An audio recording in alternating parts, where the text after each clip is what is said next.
Sziasztok! Ez itt a Culinarius YouTube csatornája és a Fűszeriskola, aminek a mostani epizódjában a mexikói csilik világába kalandozunk. Ugye volt itt már ebben a sorozatban észak-afrikai harissa, főztük japán csilikkel, úgyhogy éppen itt volt az ideje, hogy visszatérjünk a csilik őshazájába, Mexikóba.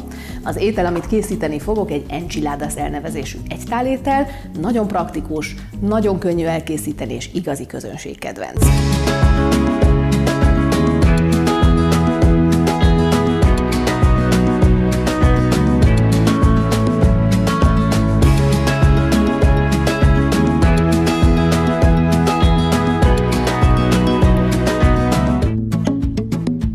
Három különböző elemből áll, egyrészt a töltelékből, ami ezúttal egy vega töltelék lesz, tehát ez egy vega étel, aztán egy paradicsomszószból, egy csilis, természetesen csilis paradicsomszószból, és ugye magából a tortillából, amiben mindezt betekerjük. Egy nagyon jó minőségű bioparadicsomszószt használok, és tényleg az az előnye, hogy nagyon-nagyon kevés munkát kell hozzátenni, ugye a szokásos háziasszonyos módszer, egy pici vízet teszek bele, hogy a paradicsomszósznak minden utolsó kis cseppje kijöjjön. Magába a paradicsomszószba jön néhány alapanyag, ugye tényleg az a fantasztikus, hogy itt nem kell hőkezelni, tehát még a hagymát sem kell sem aprítani, sem dinsztelni. Egy fokhagymát, ez egy elég nagy fokhagyma, úgyhogy ebből csak egy felet teszek bele, illetve egy hagymát, amivel tényleg szintén az a jó, hogy egyszerűen csak ilyen teljesen rusztikus, szabálytalan darabokra felaprítjuk, mehet bele, és akkor jön a lényeg, ugye a mexikói csilik világa. Azért gyorsan megmutatom nektek, ezt külföldön vettem még egy ilyen autentikus mexikói, nem Mexikóban, de autentikus mexikói standon. Ugye ezek a szárított csilik, ezeknek az a különlegessége, hogy egyébként ezekből Mexikóban millióféle változat, tehát legalább 50-60 féle változat létezik, és hát ezek egyébként szárított formájukban tényleg így néznek ki, gyönyörűek, mindenféle típusú van belőle, különböző ízek, aromák, ilyen csokis, aszalt szilvás, gyümölcsös, füstös ízek, amiktől ezek tényleg egy picit másak, vagy nagyon mások, mint a hagyományos csilik. Gyönyörű ezekkel dolgozni is. Tehát egyébként ezeket még így Európában is viszonylag nehéz beszerezni, úgyhogy ezért szoktam például egy ilyen enchiladába ezt a chipotle chili konzervet használni, mint gyakorlatilag egy ilyen füstölt, szárított jalapeno paprika, és itt már egy ilyen beízesített szószban található, a csípőségét érdemes ugye megnézni, hogy milyen azt szerint használni, és ezt a chipotlét is hozzáteszem a paradicsomszószhoz. Ezt szoktam mindig tartani a kamrában, nagyon-nagyon feldob egyébként sok mindent, de most ugye ez ilyen nagyobb darabokban vannak maguk a csilipaprikák, úgyhogy nyilván, hogyha dolgozunk vele, elképesztő jó füstös illata van ilyenkor, akkor ezt mindenképpen pépesíteni, turmixolni érdemes. Nem az egészet, mert azért egyébként ez elég csípős. Semmilyen extra felszerelés nem kell, egyébként az a legegyszerűbb, hogyha a botmixert előkapja az ember, akkor nem kell ilyen nagy turmixgépeket elővadászni, tényleg minimális a mosogatni való is, és ezzel egyszerűen pürésítem. A mártás az körülbelül ennyi munka, és akkor ilyenkor azért érdemes megkóstolni. Meg tudjátok nézni a csípőségét, sót, borsot kell esetleg beletenni. Ez jó tüzes, úgyhogy ezzel a chipotle chilivel azért óvatosan, pici mézzel vagy pici cukorral egyébként ki lehet kerekíteni az ízeket. Nyilván, mire ez össze fog sülni, ugye egy ilyen vega édesburgonyás töltelék lesz majd a palacsintába, a tortilla palacsintába tekerve, tehát azért az ad egy plusz édességet, úgyhogy szépen majd úgy kerekednek az ízek, de azért óvatosan ezzel a chilivel. Jó.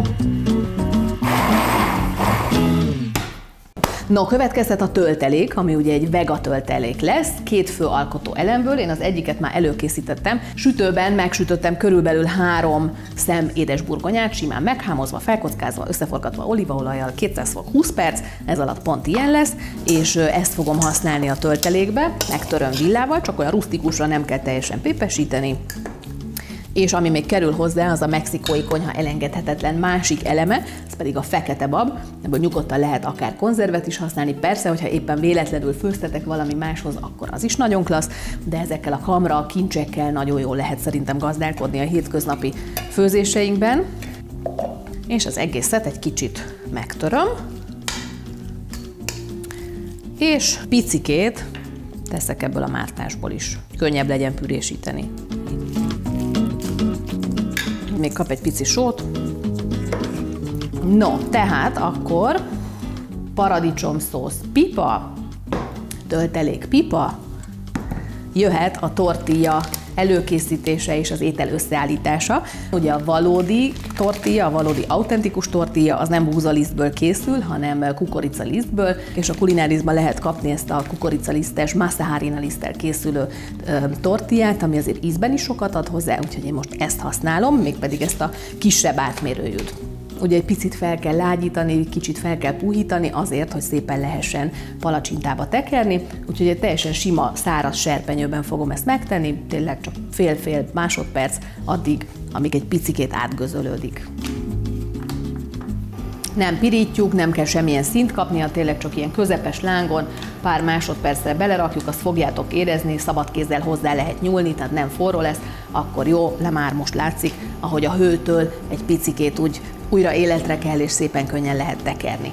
Közben pedig a tepsi aljára egy keveset teszünk a szószból. Erre fogjuk fektetni a palacsintákat.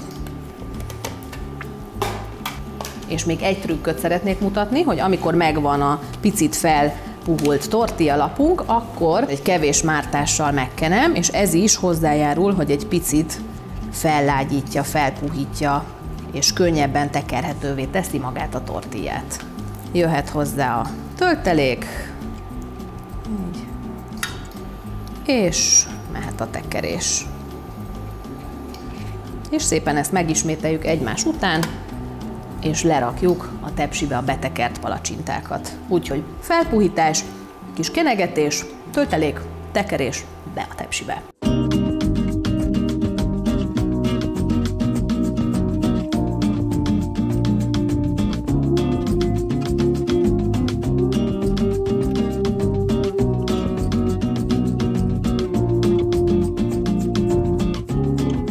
Hogyha ezzel meg vagyunk, akkor az egészet leöntjük a paradicsomszósszal. Ez majd jól át fogja itatni ezeket a tortillákat, tehát hogyha egy-két helyen kicsit olyan szárazabbnak tűnik, vagy megreped, akkor abszolút semmi ok a pánikra, mert ez a szósz szépen ugye vissza fogja majd az egészet puhítani. Elrendezzük rajta, mindenhol érje az összes palacsintát.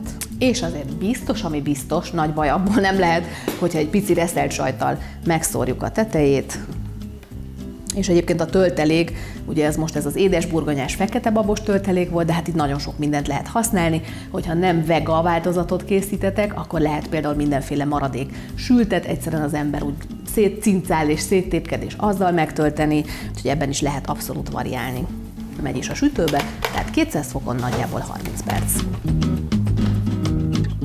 Miközben sül az enchilada, elkészítem a kiegészítőket, hiszen ugye a mexikói fogásoknak mindenképpen szíve lelke a különböző szalszák, kiegészítők, avokádókrém, stb. Úgyhogy amit most én emellé ajánlok, az egyrészt az avokádókrém, egy guacamole, picit tejfölt is adunk mellé, abszolút autentikus, tehát nagyon sok tejfölt használnak a mexikói konyhában, illetve egy kész tomatillo szalszát, ezt is majd mindjárt bemutatom, de akkor először következzen az avokádókrém, puha érett avokádót kell használni, az az egyetlen titka. Hogyha véletlenül olyan avokádót kaptok, ami még nem teljesen puha, akkor azt érdemes utóérlelni, nagyon könnyen megy, beleteszi az ember egy papírzacskóba, egy banánnal együtt, és ott valahogy olyan enzimek szabadulnak fel, amik felgyorsítják ezt az érési folyamatot, úgyhogy pár nap alatt nagyon szépen beérik és megpuhul az avokádó. Lehet akár teljesen ilyen simára pürésíteni. Én az ilyen mexikói ételekhez jobban szeretem, hogyha egy kicsit ilyen rusztikusabb, darabosabb, úgyhogy simán egyszerűen csak egy villával az egészet így megtöröm, pépesítem. És ez most igazából egy ilyen abszolút minimál guacamole lesz, tehát ebbe összesen só, pici bors, pici fokhagyma és jó sok citromlé kerül, más nem, és nagyon tudatosan ezt most egy picit alul ízesítem, tehát nem teszek bele például lilahagymát, koriandert, kis paradicsomot, ami egyébként szokás, az szokott a guacamole része lenni, mégpedig azért nem, mert ebben a mártásban, ebben a chipotlés paradicsom szószban és az enchiládában elég sok minden történik, úgyhogy azt szeretném, hogy ez a guacamole majd inkább úgy szépen lekerekítse az ízeket. Az enchilada mellé jár még egy salsa, ezt készen veszem, ehhez most nem készítek semmit, ez nagyon klassz, klassz, az a neve, hogy tomatillo salsa. Ugye ez a tomatillo, ez nem zöld paradicsom, úgy néz ki, mintha zöld paradicsom lenne. Egyébként néhány termelőnk már úgy próbálkozik vele, és egész jól megterem egyébként itt a magyar éghajlaton is. Nagyon szép növény, a zöld, ilyen neonzöld, lila, fekete változata is van, nagyon jól néz ki, és egy ilyen szalmaszerű száraz burok fedi be, és egyébként érdekes módon ízben leginkább talán úgy az egreshez áll közel, tehát egy ilyen édeskés, savanykás, pikáns, fanyar, nagyon-nagyon klassz ízű dolog, amit kis citromlével, csilivel, ilyesmivel lehet ízesíteni, ez tényleg nagyon nehéz itthon beszerezni, mármint magát a friss tomatillót, úgyhogy nagyon klassz, hogy ilyen szalszát lehet kapni, isteni, ehhez szerintem nagyon jól passzolni fog, úgyhogy ez így, ahogy van, külön tálalom. Ez a második kiegészítő, és a harmadik, az pedig egy teljesen ártatlan, de ehhez az enchiladáshoz annál inkább passzoló tejföl, mégpedig ez a Csengő Manufaktúra nagyon jó fajta házi tejfölje. Meg is sült az enchilada, jól néz ki. Tepsiben sült, paradicsomszószos, egy tál étel, nagy adag, reszelt sajt a tetején, ami megolvad, hát ezzel azért nagyon mellélőni nem lehet, tehát ezt tényleg a családtagok imádni szokták. Nyilván lehet játszani, hogy mennyire csípős a szósz, ugye itt most a chipotle szósz volt a lényeg, az került a paradicsomszószba, tehát ez a felnőtt változat, hogy a gyerekek is esznek belőle, akkor nyilván nem csípősre készíti az ember.